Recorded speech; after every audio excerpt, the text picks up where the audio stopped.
如果回到那天，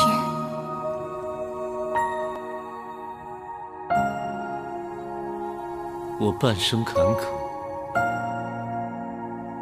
却多不由我。你跟我走吧。去哪儿？去哪无所谓，天涯海角。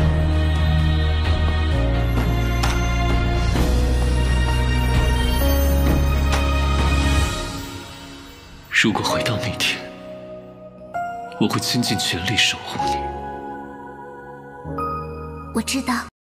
Selamat datang di Narasi ID. Jangan lupa dukung channel ini dengan cara subscribe kawan. Langsung saja ke cerita.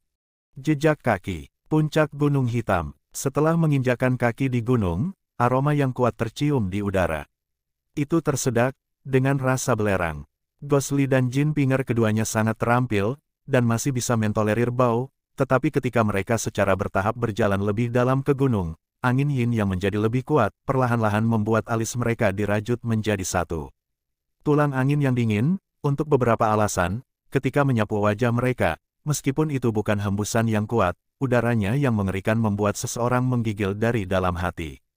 Selain itu, suara desis samar terdengar dari jauh di dalam puncak di depan, bergelombang, tiba-tiba tinggi dan rendah, pada saat-saat seperti monyet menangis di malam hari, dan kadang-kadang seolah-olah setan yang kejam tertawa dalam kesengsaraan, menghasut semua orang yang mendengar.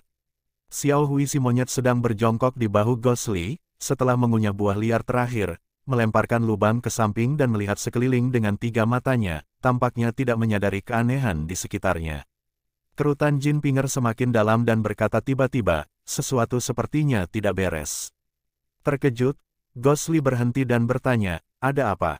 Jin Pinger ragu-ragu sebelum menjawab, ketika saya terakhir kali melacak di sini, tidak ada raungan atau lolongan atau hembusan angin yin. Setelah mencapai gua kuno iblis tundukkan maka saya menemukan beberapa dari ini. Bagaimana tempat ini berubah menjadi dunia bawah seperti hanya dalam waktu singkat. Gosli melihat ke kejauhan dan berkata dengan acuh tak acuh, mungkin karena ini adalah sarang dewa buas, aura jahat terlalu berat, sebagaimana mestinya. Ketika Anda pertama kali datang ia baru saja dibangkitkan, dan tentu saja tidak ada yang seperti itu aura. Jin Pinger memikirkannya, mungkin itu satu-satunya penjelasan. Hari di Bukit King Yun, pertempuran berdarah Dewa Bis dengan pedang kuno Zuxian, dia terluka parah oleh pedang, semua orang melihat betapa kuatnya pedang itu. Namun Dewa Bis masih berhasil melarikan diri, dengan tingkat kekuatan itu sudah mengejutkan dunia. Mata Jin Pinger bergerak, berkata dengan tiba-tiba, katakanlah, jika kita benar-benar menemukan Dewa Binatang Buas di Gua Kuno Iblis yang tunduk, meskipun dia telah terluka, tetapi dengan hanya kita berdua, apakah Anda pikir kita akan dapat menangani dengan dia? Gosli menggelengkan kepalanya dan berkata, bagaimana saya tahu? Jin Pinger menatapnya dan tertawa tiba-tiba, melihatmu, sepertinya kamu tidak percaya diri ya. Karena itu, mengapa kamu masih mengikuti saya di sini? Dia memandang Gosli, jangan lupa, di Majestic Fox Mountain, masih ada Biao yang menunggumu untuk menyelamatkannya. Jika kau mati di sini, tidakkah kau akan mengecewakannya? Gosli mendengus dan berjalan maju, berkata, ayahnya memerintahkanku untuk melakukan ini, aku berutang banyak pada Biao, aku harus melakukan sesuatu, tetapi kamu. Dia tertawa dingin dan berkata, jika kamu sayangnya mati di sini, kurasa itu akan benar-benar mati dengan keluhan bukan? Jin Pinger tertawa genit, tersenyum ke punggungnya, ayah, kamu orang ini sangat formal, selama kita mati bersama, baik itu sarang dewa bis atau kandang ternak, itu juga bagus. Gosli yang berjalan di depan, hehe, tertawa dingin, jelas dia tidak percaya sepatah kata pun dari Jin Pinger, apalagi tergerak oleh pertunjukan. Dia hanya terus berjalan, monyet di pundaknya malah menoleh untuk melihat Jin Pinger, terbelah menjadi seringai yang jarang, tampaknya dalam suasana hati yang baik. Berbeda dari wanita-wanita yang dulu bergaul dengan Gosli, Xiao Hui tidak memperlakukan Jin Pinger dengan penuh kasih sayang seperti bagaimana ia memperlakukan Xiao Bai, Xiao Huan, pada hari-hari yang mereka habiskan bersama. Seringai bahagia yang ditunjukkannya adalah yang pertama. Entah bagaimana Jin Pinger terkejut tapi itu bukan hal yang buruk, jadi dia agak senang. Dengan ekspresi tersenyum, dia akan melangkah maju untuk menggoda monyet yang baru saja tersenyum ketika dia tiba-tiba membuka mulutnya, meludahkan benda hitam, sangat cepat, menembak ke arah Jin Pinger. Jin Pinger kaget, tetapi dia bukan orang biasa, dia tidak panik, mengerahkan kekuatan dari kakinya, dia memutar tubuhnya ke samping beberapa derajat untuk membiarkan benda aneh itu terbang melewatinya. Dengan bunyi letupan, benda itu menyentuh tanah, benda itu tidak memantul dan malah menabrak tanah. Jin Pinger menoleh untuk melihat, itu adalah sebongkah buah liar, sepertinya dia telah mengisap satu untuk rasa dan memutuskan untuk menggunakannya untuk mempermainkannya sekarang. Dimainkan oleh seekor monyet, Jin Pinger sangat marah, wajahnya juga menjadi sedikit pucat, dia melotot ke samping tetapi melihat bahwa monyet abu-abu telah membalikkan tubuhnya dan duduk di bahu Gosli, menghadapnya, tangannya melingkari dadanya, keduanya kakinya berayun, dan ketiga matanya menatap ke langit, wajah penuh kesombongan, menunjukkan dengan limpah roh penjahat legendaris. Bahkan ekornya berayun bolak-balik, seolah-olah dia berkata, "Ya saya menggertak Anda, saya seorang gangster dan saya tidak takut." Jika dia tidak melihat ke atas untuk melihat itu, dia mungkin tidak marah. Ketika dia melihat itu, dia berjalan dengan marah ke arah Gosli dan berteriak, "Monyetmu ini adalah monyet yang tidak sopan, apakah kamu tahu itu meludahi orang?" Gosli perlahan berbalik dan menatap Jin Pinger dengan aneh, "Apakah kamu memarahinya?" Dia bertanya, menunjuk Xiao Hui. Jin Pinger mengangguk. Xiao Hui segera marah. Dia melompat dari pundak Gosli, tiga matanya terbuka lebar dan kedua tangannya mengepal erat, menunjuk pertengkaran. Sepertinya terbakar dengan amarah, dan ingin melawan Jin Pinger yang datang untuk mengeluh. Jin Pinger tidak menyangka monyet berbulu abu-abu ini akan belajar menjadi manusia, dan mundur selangkah dengan terkejut. Dia mengabaikannya dan meneriaki Gosli, "Aku memarahinya. Hewan ini terlalu keji. Membesarkannya berarti Anda harus mengajarinya sopan santun." "Kamu!" teriak Gosli tiba-tiba, pada Xiao Hui, secara bersamaan menyela Jin Pinger. Xiao Hui melompat kaget, dan berhenti. Jin Pinger juga terkejut, menatap Gosli.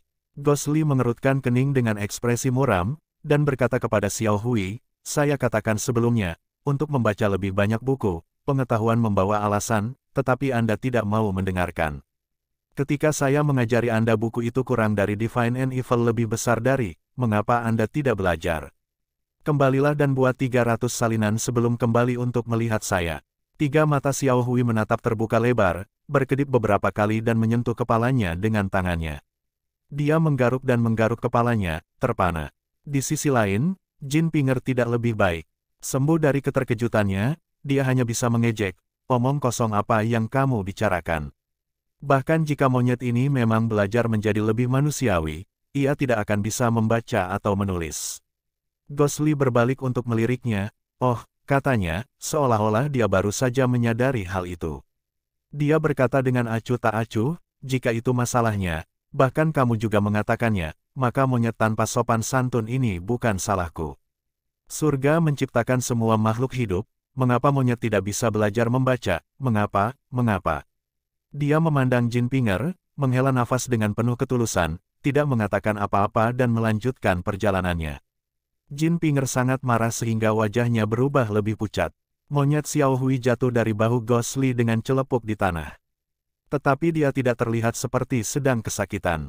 Alih-alih, ia melengking, melolong dengan tawa, kadang-kadang memegangi sisi tubuhnya seolah-olah hendak berpisah dari tawa, dan di waktu lain memukul tanah, dan bahkan berbaring di tanah menghadap ke langit. Ekornya menari, pendeknya lebih banyak tertawa dan lebih gila. Jin Pinger menjadi lebih marah, tepat ketika dia hendak menyala, Xiao Hui melompat dan bergegas ke arahnya membuat zi.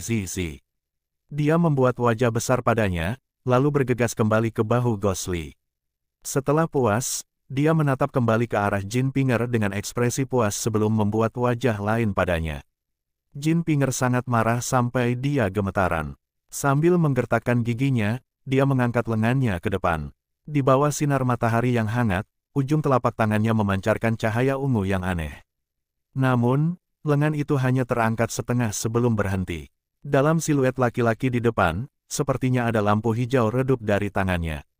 Murid Jin Pinger dikontrak. Setelah beberapa saat, dia menginjak kakinya dengan tiba-tiba dan menurunkan lengannya. Dia kemudian menutup matanya dan mengambil napas dalam-dalam. Dadanya naik dan turun beberapa kali sebelum dia kembali tenang.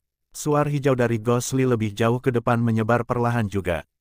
Bayangannya, bersama dengan tawa tajam monyet abu-abu berbulu bermata tiga, bergerak semakin jauh.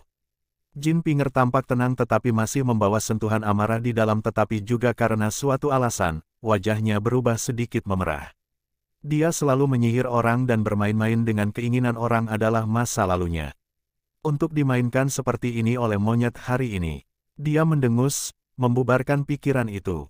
Ketika dia akan mulai berjalan, dia tiba-tiba mengerutkan kening, seolah dia memikirkan sesuatu yang lain. Dia berbalik dan berjalan kembali perlahan. Dalam jarak singkat, dia telah tiba di tempat di mana Xiao Hui meludahi lubang untuk memprovokasi dia.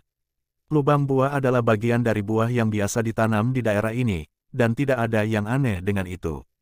Namun lubang khusus itu hampir sepenuhnya terkubur, dengan hanya sebagian kecil dari kerang yang terlihat. Gunung hitam yang aneh ini, berbeda dari daerah lain dari 10.000 pegunungan besar di mana tanahnya memiliki tanah yang longgar. Sebaliknya tanah di sini adalah batuan padat. Kekuatan ludah Xiao Hui, sebenarnya cukup kuat untuk menanamkan lubang ke dalam batu.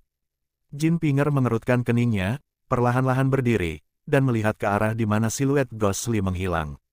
Angin yin yang bertiup dari arah itu sepertinya masih membawa tawa gila menusuk monyet Xiao Hui. Bergumam dengan suara rendah pada dirinya sendiri, bagaimana mungkin bahkan monyet, juga memiliki keterampilan seperti itu, untuk dapat berkembang begitu cepat. Siapa orang ini? Hutan hitam yang luas, sekali lagi menyambut pengunjung baru. Hanya saja kali ini jumlah tamu jauh lebih banyak daripada sebelumnya.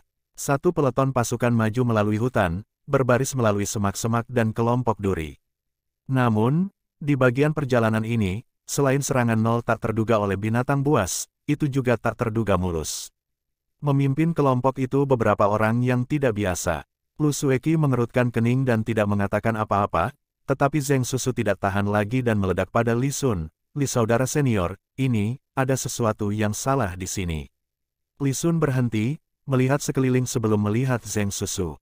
Dia merenung sejenak sebelum memanggil murid-murid lembah Fenxiang, kami akan beristirahat di sini sebelum melanjutkan perjalanan kami. Semua orang bersorak setuju, jelas perjalanan panjang itu sulit. Setelah menyelesaikan yang lain, Li Sun dan Zheng Susu berjalan agak jauh ke samping, menuju Lu Sueki. Sedangkan Lu Sueki mengerutkan kening dan mundur selangkah, ekspresi Li Sun turun, dan Zheng Susu yang cerdik, mengambil kesempatan untuk menyela, Li kakak senior, kau menyadarinya juga. Li Sun mengangguk, tatapannya tertuju pada kaki mereka bertiga, di antara semak berduri yang riang, meskipun samar, masih samar-samar terlihat bahwa setelah duri dipatahkan, kesan samar seseorang melangkahi mereka. Seseorang ada di sini sebelum kita, dan tentu saja belum lama ini, berjalan melalui bagian hutan ini juga. Dia yakin, dan dahinya berkerut karena khawatir dia tidak bisa bersembunyi. Zheng Susu berpikir, dan bertanya, mungkinkah itu kakak-kakak Li, sekte Anda? Li Sun menggelengkan kepalanya, mustahil, Fenxiang Valley hanya memiliki tim ini memasuki 10.000 pegunungan hebat, sebagian besar elit generasi muda lembah ada di sini, dan tidak akan ada orang lain yang bergabung dengan kita. Zheng Susu mengerutkan kening dan berkata, itu aneh, menurut lembah Master Yun, berita ini seharusnya tidak bocor. Mungkinkah sekte-sekte lain mengetahui berita ini dan pergi ke 10.000 pegunungan hebat? Li Sun ragu-ragu, lalu menggelengkan kepalanya dan berkata, aku tidak percaya begitu. Pertama-tama, masalah ini memang masih rahasia, jadi hanya 2 sekte kita yang tahu. Dia batuk ringan sebelum berkata dengan suara rendah, Dewa Bis adalah penyebab malapetaka. Jika ada orang lain yang mencoba mengambil keuntungan dari situasi untuk menyelesaikan pembunuhan, maka apa yang dilakukan 2 sekte kami berjuang mati-matian di King Yun Hill, bukankah itu? Zheng Susu mengulurkan tangan dan menepuk bahu Li Sun, tertawa dan berkata, aku setuju kakak senior Li, orang-orang hebat benar-benar berpikir sama. Haha, hahaha. Mereka saling mempelajari dan tertawa, saat itu, dengusan menghina datang ke samping. Itu dari Lu Sueki. Keduanya, terkejut, menoleh untuk menatapnya. Zheng Susu bertanya dengan suara rendah, kakak perempuan senior, ada apa denganmu, apakah kami mengatakan sesuatu yang salah? Lu Sueki menatapnya dengan dingin, memalingkan muka dan menyeringai, wajah yang menjijikkan. Zheng Susu tertegun, untuk sesaat tidak mengerti arti dari kata-kata Lu Sueki. Dia tidak yakin apakah dia memarahi dia atau Li Sun, atau mungkin juga mereka berdua. Dia menoleh untuk melihat Li Sun, dan keduanya saling memandang dengan tidak nyaman sementara mereka merasakan kecanggungan, tidak yakin harus berkata apa. Setelah beberapa saat, setelah semua Zheng Susu lebih berkulit tebal, membuat haha, berpura-pura tidak mendengar apa-apa, berbicara kepada Li Sun, Li kakak-kakak, karena berita belum menyebar dan itu bukan murid lain dari lembah Fenxiang, maka ada sesuatu yang sangat aneh tentang trek ini. Li Sun mengerutkan kening, jelas berpikir keras. Saat dia baru saja akan berbicara, Lu Sueki berbalik ke arah mereka dan berkata dengan dingin, Dewa Binatang. Zheng Susu dan Li Sun berdiri kaget, ekspresi mereka penuh rasa tidak percaya. Setelah beberapa saat, Zheng Susu mengangguk pelan. Meskipun masih ada beberapa keraguan-raguan, dia berkata, ini, meskipun apa yang dikatakan kakak senior Lu itu, liar, tetapi memikirkannya, itu memang mungkin. Ekspresi Li Sun bertentangan dengan Zheng Susu. Dia tampak seperti ingin mengatakan sesuatu tetapi ragu-ragu dan menggelengkan kepalanya. Lupakan, mari kita lanjutkan dan awasi. Berspekulasi di sini tidak akan ada gunanya bagi siapapun. Melanjutkan, dia berkata kepada mereka berdua, kalian berdua harus beristirahat, aku akan memeriksa junior saya, L. Zheng Susu mengangguk dan berkata, Li senior Broter, silakan.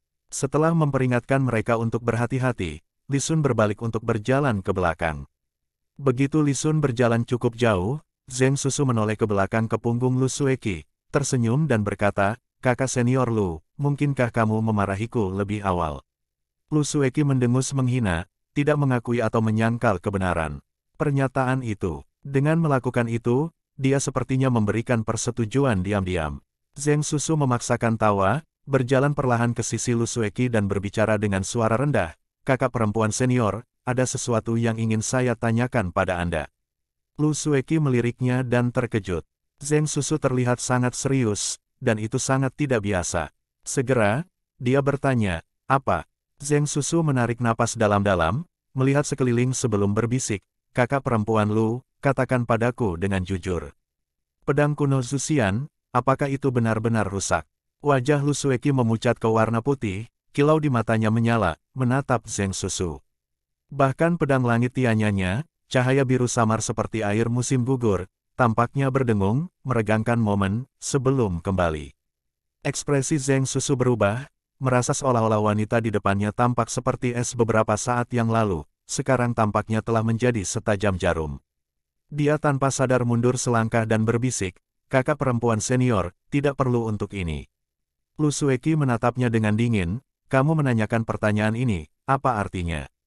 Zheng Susu tersenyum ringan dan berkata, saya juga seorang murid Sekte King Yun, bagaimana saya tidak khawatir tentang masalah seperti itu. Kembalinya kakak perempuan senior Wen Min, kemungkinan besar melaporkan hal ini kembali ke berbagai guru bukan saya. Lu Sueki tidak mengatakan apa-apa, hanya terus menatapnya dengan dingin. Zheng Susu mengangguk, baiklah, kakak-kakak Lu, dengar, aku tidak punya niat buruk. Hanya saja ada beberapa hal yang terjadi dalam periode ini yang sangat mencurigakan, tidak ada banyak kesempatan di sepanjang perjalanan untuk membahas ini bersamamu, jadi aku mengambil keuntungan dari momen ini sekarang. Lu Sueki menatapnya, hal-hal apa? Zheng Susu batuk sekali sebelum berbisik, menurutmu orang seperti apa pemimpin lembah Fenxiang, Yun Yilan? Lu Sueki mengerutkan kening, apa maksudmu? Zheng Susu tersenyum ringan dan berkata, katakan saja seperti ini, apakah menurutmu Yun Master Valley adalah orang yang berpikiran sederhana? Atau bagaimana dengan seseorang yang membenci kejahatan dan menjadikan fraksi baik dunia sebagai tanggung jawabnya, tidakkah melindungi terhadap sesama fraksi baik King Yun sama sekali? Lu Sueki mendengus dan tidak berkata apa-apa, tetapi ekspresinya yang menghina mengungkapkan kata-katanya, jelas tidak setuju sepenuhnya dengan pertanyaan Zheng Susu. Zheng Susu tidak marah, sepertinya dia sudah tahu Lu Sueki akan bereaksi seperti ini. Dia melanjutkan, karena kita semua tahu bahwa Yun Master Valley bukanlah orang yang penuh kasih sayang atau pikiran yang sederhana, maka pada hari itu di aula Sungai Gunung ketika dia tiba-tiba bertanya kepada kami bertiga tentang pedang kuno Zuxian yang rusak, bukan itu aneh? Lu Sueki menarik napas dalam-dalam, dan menatap Zheng Susu tanpa mengucapkan sepatah kata pun. Zheng Susu sedikit malu, dan berkata, baiklah. Saya tahu berbicara hal-hal buruk tentang seorang penatua yang sangat dihormati di belakang punggungnya memang tidak pantas. Namun, Anda lihat, memikirkan kembali masalah-masalah ini, hal-hal agak aneh. Tidak ada yang tidak pantas tentang hal itu. Lu Sueki memotong suara yang jelas dan dingin, sepertinya tidak bisa diganggu tentang mulut Zheng Susu yang sedikit terbuka, dengan dingin berkata, apa yang dikatakan, apa yang menjadi perhatian. Dari Bukit King Yun hingga saat ini, dia bukan orang yang disebut baik juga. Zheng Susu terkejut dan geli, dan tidak bisa berkata-kata pada saat itu. Dia tidak akan pernah bermimpi bahwa Lu Sueki yang tepat dan tidak fleksibel sebenarnya lebih ikonoklastik daripada dirinya sendiri, secara langsung mengatakan keras-keras penghinaannya terhadap seorang senior yang prestisius dan terkenal. Namun, pada refleksi, keindahan yang tak tertandingi yang tenang dan indah ini, dengan senior yang sangat dihormati dan murid-muridnya, tampaknya benar-benar memiliki sejarah yang cukup di antara mereka. Melihat Lu Sueki, Zheng Susu untuk beberapa alasan, merasakan hawa dingin di lehernya. Intuisinya membuatnya dipertanyakan, apakah ia secara tidak sengaja menendang sarang lebah. Dia batuk sekaligus, bergegas untuk mengubah topik pembicaraan. Ini, jangan khawatir tentang diri kita sendiri dengan kedudukan moralnya. Maksudku, masalah ini, Yun Master Valley setidaknya memiliki beberapa area yang tidak biasa. Bagaimana dia tahu tentang kerusakan pedang kuno Zuxian, itu salah satunya. Lu Sueki menyela, ekspresinya tidak berubah, tetapi matanya mengungkapkan sedikit kilatan, seperti kristal yang menyilaukan. Kedua, begitu dia tahu, mengapa dia memberi tahu kita.